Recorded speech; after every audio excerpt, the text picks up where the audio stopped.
Hello வணக்கம், இது உங்கள் சிவி ஜோன். எல்லாரும் எப்படி இருக்கீங்க? இன்னைக்கு பார்த்தீங்கன்னா தரமான ஒரு சூப்பரான ஒரு டாஸ்க் பிக் பாஸ் கொடுத்துருந்தார். என்னன்னா, உனக்கு வந்தா ரத்தம், எனக்கு வந்தா தக்காளி சட்னியா அப்படின்னு. அதாவது வைல்ட் கார்டு உள்ள வந்திருக்காங்களே அவங்களோட ஃபர்ஸ்ட் இம்ப்ரெஷன், அவங்க உங்களுக்கு அட்வைஸ் கொடுத்தாங்களே அதுக்கேற்ற மாதிரி அவங்க நடந்துக்கிறாங்களா அப்படின்ற மாதிரி ஒரு டாஸ்க்.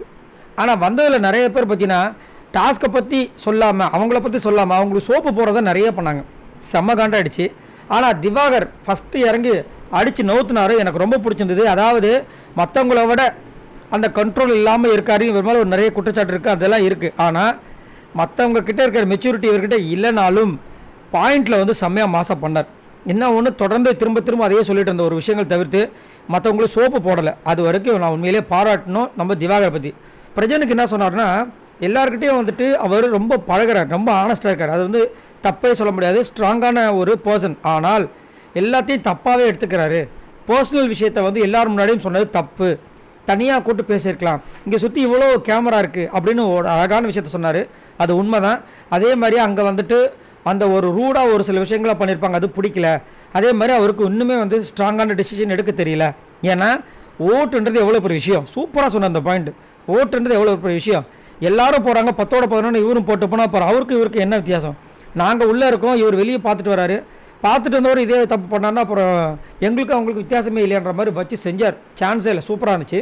அதே மாதிரி ஆனால் எங்ககிட்ட நல்லா பேசுகிறாங்க, ஹெட் வெயிட்லாம் கிடையாது. அதே மாதிரி பேர்ட் வேர்ட்ஸை சொல்லியிருந்தாங்க. நாங்கள் வந்தவொடனே கிளிக்க போகிறோன்னு சொன்னார். அதுவுமே பேர்ட் வேர்ட்ஸ் தானே அப்படின்னு அழகாக எடுத்து வச்சார். சூப்பராக இருந்துச்சு. அப்புறம் சாண்ட்ராக்கு செம்மையாக சொன்னாங்க. என்னென்னா அவங்களுக்குமே தவறான புரிதல் இருக்குது. அதே மாதிரி நம்ம வீட்டில் ஒரு பொண்ணு இருந்துச்சு, இந்த மாதிரி அவங்க பேசியிருப்பாங்களா அப்படின்ற மாதிரி வந்துட்டு செம்மையாக சொன்னார். அதுவும் நல்லா இருந்தது. அடுத்தது அமித். அவருக்கு என்ன சொன்னார்னா, பாராட்டுகள். என்னென்னா இவர் மட்டும்தான் அவர் பேசும்போது சரி, எதுவாக இருந்தாலும் வந்து பண்ணுங்கள், நீங்கள் பண்ணுங்கள், ஒன்றும் பிரச்சனை இல்லை, நீங்கள் பாடுறீங்களா பாடுங்க, நானும் கூட சேர்ந்து பாடுன்னு சொல்லிட்டு ஒரு சில விஷயங்கள் சொன்னார்ல, அதை அழகாக சொன்னார். அதேமாதிரி நாமினேஷன்லேயே நீங்கள் வந்து உங்களோட ஓன் டிசிஷன் பண்ணீங்க, அது ரொம்ப நல்லா இருந்துச்சுன்னாரு. திவ்யாவுக்கு வந்து அதுக்குள்ளே கொஞ்சம் கோவம் வந்துருச்சு, இவர்கிட்ட சண்டை போட்டுட்டு இருந்தாங்க. ஆனால் அவர் சொன்ன விஷயம் என்ன தெரியுமா? ஆனஸ்ட் அண்ட் ஸ்ட்ரெயிட் ஃபார்வர்டாக இருக்கீங்க, போல்டான பர்சனாக இருக்கீங்க, கொஞ்சம் கோவப்படுற பர்சனாக இருக்கீங்க. கோவம் படுங்க, வேணான்னு சொல்ல. ஆனால் எங்களை நீங்கள் கோவப்படுறேன்னு சொல்லிட்டு நீங்களும் கோவப்பட்டீங்களே, அதை மட்டும் கொஞ்சம் பார்த்துக்குங்கன்னு சொல்லிட்டு அழகாக முடித்தார். ரொம்ப அழகாக இருந்துச்சு. ஏன்னா சொல்ல வேண்டிய விஷயத்த சொன்னார். திவ்யா நம்மளை திட்டாங்க, அதனால் அவங்க நம்ம வந்து பழி வாங்கணும் அப்படிலாம் பண்ணல. திவ்யா ஹானஸ்ட் அண்ட் ஸ்ட்ரெயிட் ஃபார்வர்டாக இருக்காங்கன்னு சொன்னார். இதனால தான் நான் சொல்கிறேன், திவாகர் உண்மையிலே வந்து இந்த பிக் பாஸ் கேமில் ஒரு சமமான ஒரு செம்மையான ஒரு விஷயத்தை கொடுக்குறாருன்னு மாற்றுக்கிறது கிடையாது.